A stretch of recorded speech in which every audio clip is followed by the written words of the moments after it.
kenapa kok juga ini Anda menyimpang, kenapa Anda menggunakan leluhur di dalam memberikan suatu pelajaran. Harus dimengerti, Allah menciptakan para rasulnya untuk membawa kebenaran ajaran kepada manusia. Dan kalau sekarang ini Anda mencari rasul-rasul Allah, tentunya sudah jauh masanya berbeda, ya Pak enggak? Rasul sekarang masih adakah? Betul.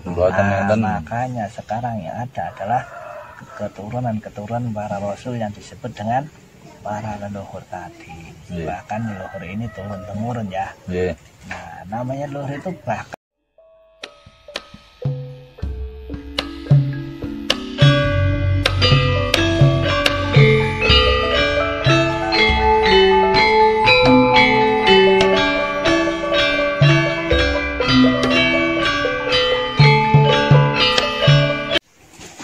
Assalamualaikum warahmatullahi wabarakatuh.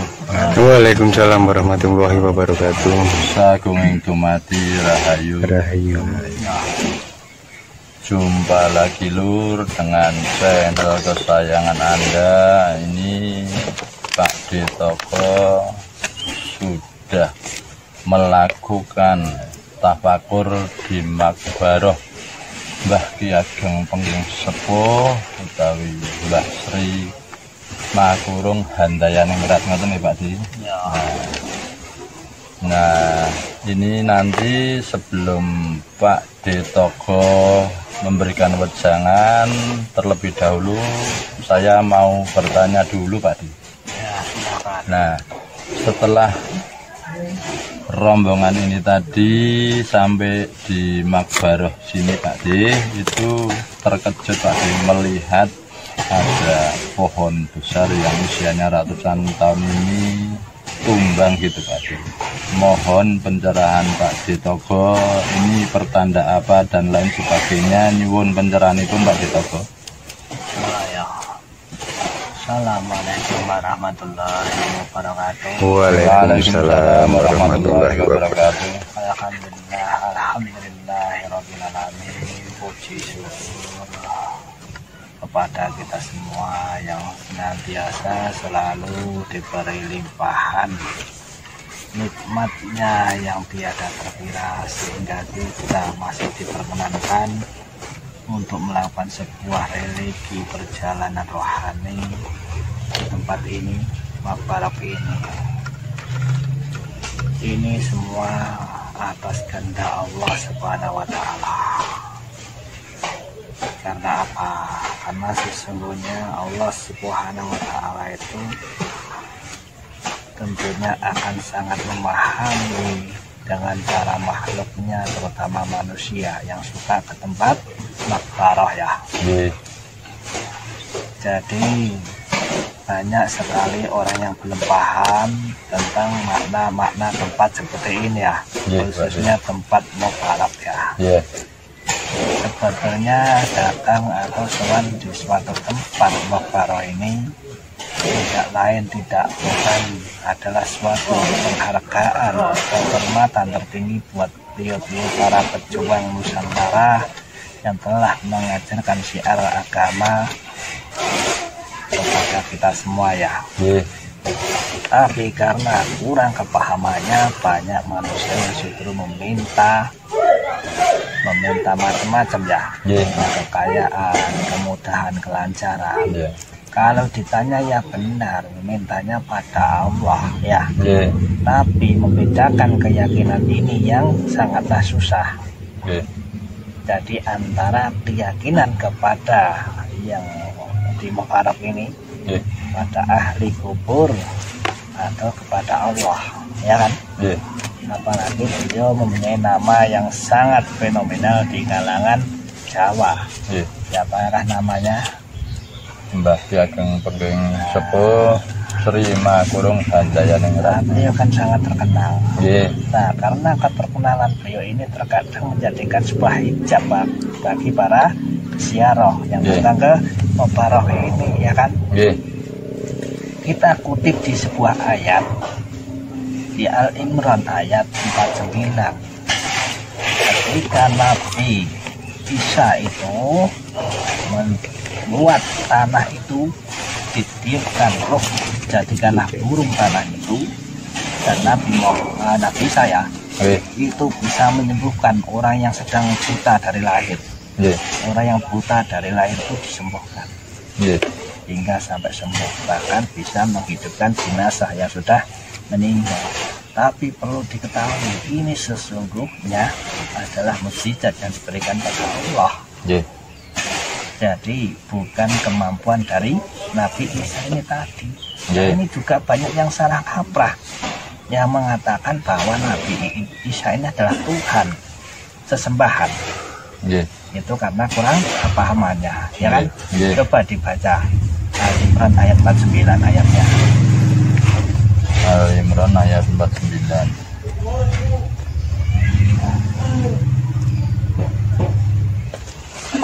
Dapat tafsirin, Pak. Ya, jadi biar jelas, ini mukjizat yang diberikan oleh Tuhan kepada Nabi Isa Al-Masih. Jadi bukan Nabi Isa Al-Masih Tuhan. Ya, ayo coba ayatnya.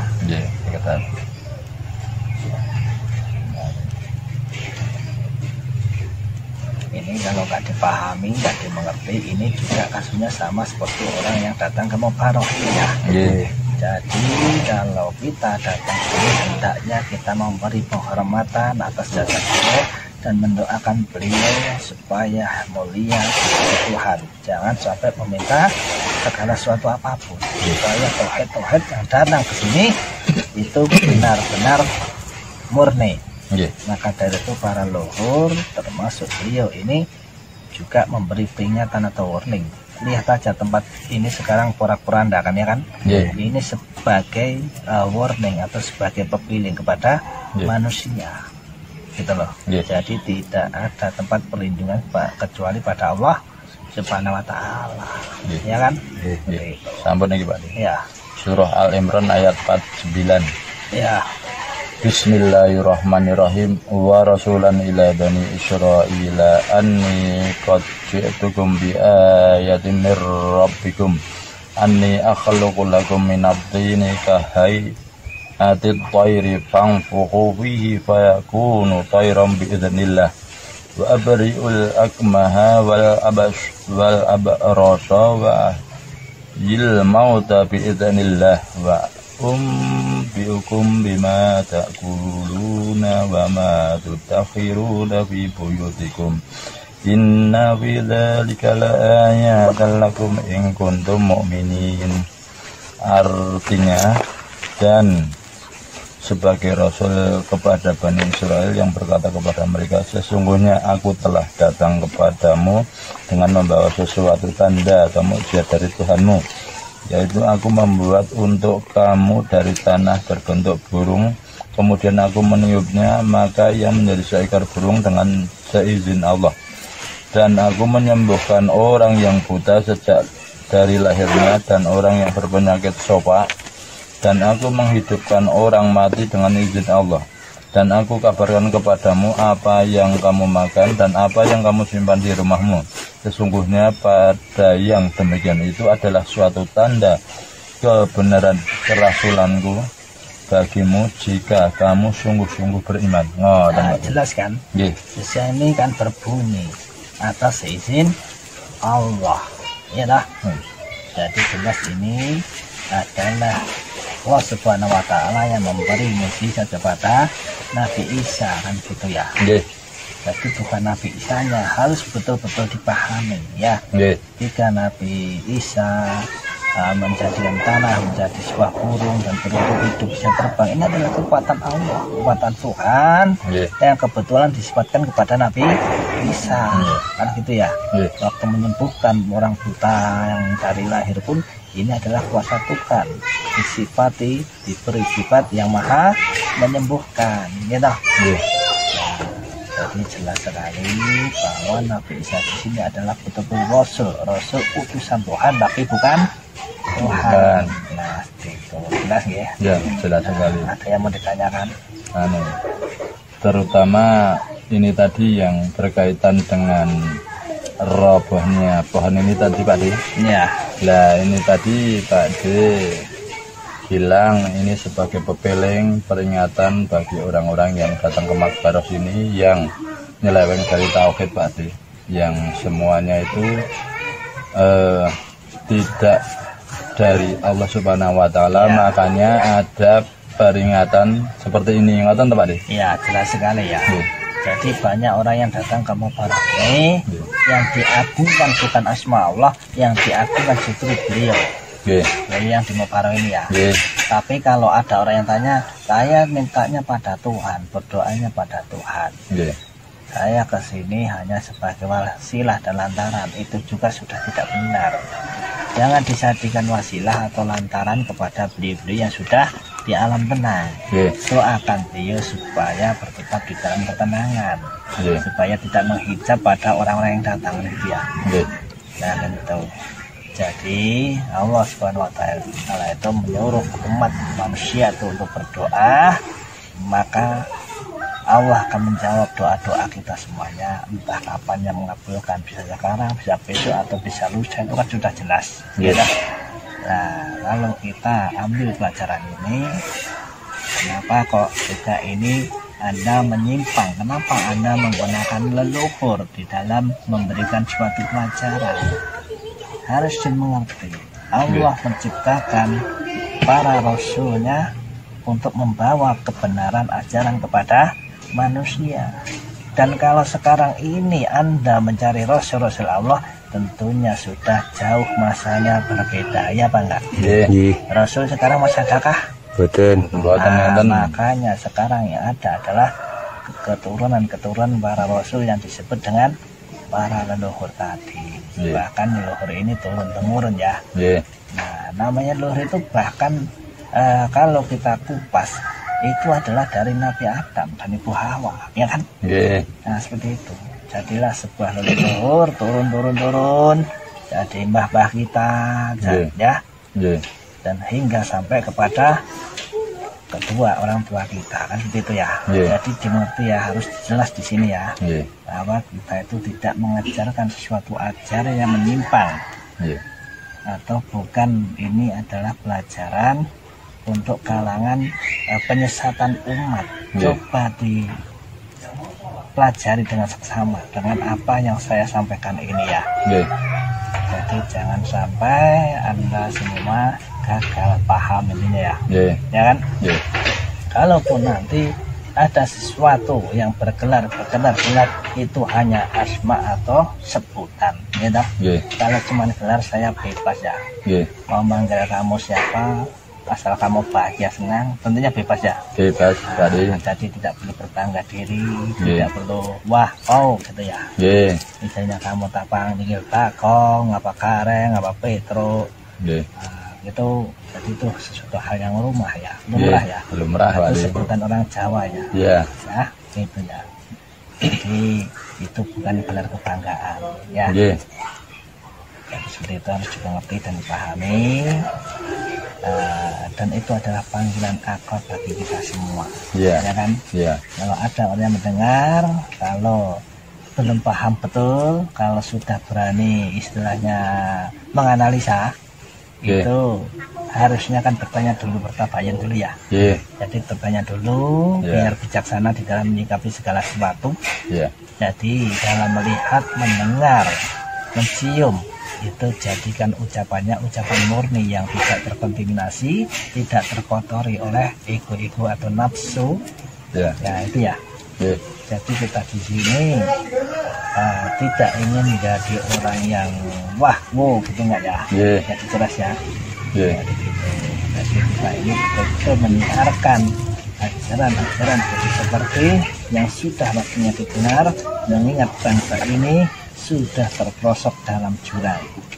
Banyak umat manusia yang berjalan di jalan terang, tapi sesungguhnya dia ada di dalam kegelapan.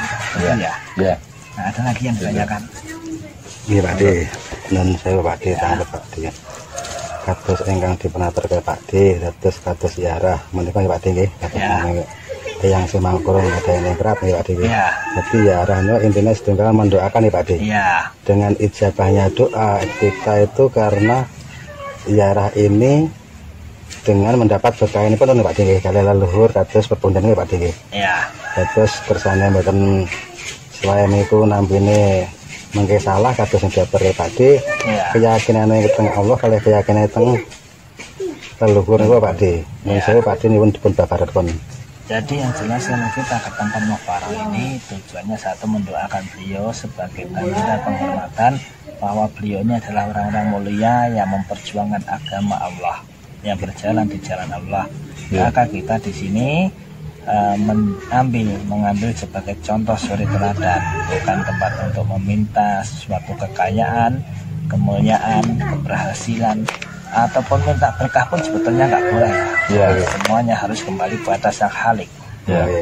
Jadi kembali pada Allah Subhanahu wa Ta'ala. Seperti itu ya.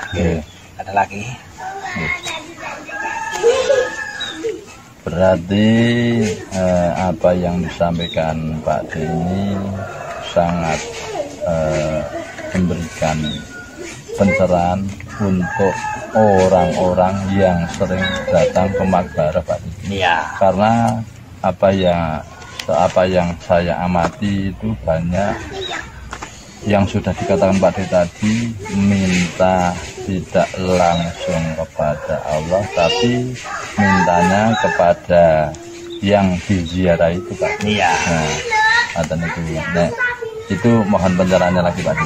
Maka dari itu jadi jelas kalau ingin membacakan doa cukup di rumah saja, ya toh. Memintalah kepada Allah Subhanahu wa Ta'ala, Tuhan yang Esa, ya. Jadi kalau mau ke tempat Mughbarah, intinya sedang bersilaturahmi untuk memberi kehormatan kepada beliau dan mendoakan beliau, ya. Intinya mendoakan silaturahmi, ya. Jadi kalau membawa bunga, membawa dupa itu wujud penghormatan. Ya, karena beliau tidak butuh apa-apa, beliau hanya butuh doamu dan butuh segala sesuatu keharuman darimu. Itu kan lambang keharuman ya. Jadi membakar dupa, bunga itu adalah lambang keharuman, lambang kewangian, sesucian kan ya. Jadi nggak ada salahnya kan begitu ya. Jadi jelas di sini ya. Kalau minta berkah, yang memberkahi hanya Tuhan semata. Ya. Jadi kita harus mengubah mindset ya. Jangan sampai mindset kita itu salah pada penempatan sehingga merusak keterikatan kita pada Allah Subhanahu wa Ta'ala gitu ya. Nah, gitu. Nah ini Pak D, sebelum wejangan Pak D diakhiri, Pak D saya minta untuk memberikan penegasan untuk terakhir kalinya Pak D. Monggo. Ya, yang jelas marilah kita selalu menjaga adab etika kita, baik kepada diri kita sendiri, kepada keluarga kita, kepada orang lain kita. Kita harus menjunjung tinggi yang namanya penghormatan dengan mengingat jasa-jasa beliau-beliau yang memperjuangkan agama Tuhan, yang mengorbankan darahnya untuk perjuangan kemerdekaan agama ini. Sudah selayaknya kita harus sering melakukan penghormatan kepada beliau, walaupun hanya sekedar membacakan suratul Al-Fatihah ya. Intinya segitu. Dan semoga pelajaran-pelajaran yang banyak ini menjadikan kita menjadi manusia yang selalu berpegang dengan budi pekerti yang leluhur ya. Intinya kita berpegang teguh dengan ajaran yang membuat kita menuju ke jalan yang benar, jalan kejujuran, supaya kita lurus diperjalankan dalam menuju Tuhan. Intinya seperti itu ya. Seperti itu ya. Sudah, terima kasih Pak D. Apa yang sudah Pak D sampaikan sangat bermanfaat, dan semoga wejangan Pak D ini memberikan pencerahan untuk kita semua, terutama untuk orang-orang yang sering berziarah ke Mughbarah supaya tidak menyimpang dari ketauhidan gitu ya Pak. Ya gitu. Nah, sampai jumpa lagi Lur di lain kesempatan untuk mendengarkan wejangan dari Pak D Togo. Cukup sekian. Assalamualaikum warahmatullahi wabarakatuh. Waalaikumsalam warahmatullahi wabarakatuh.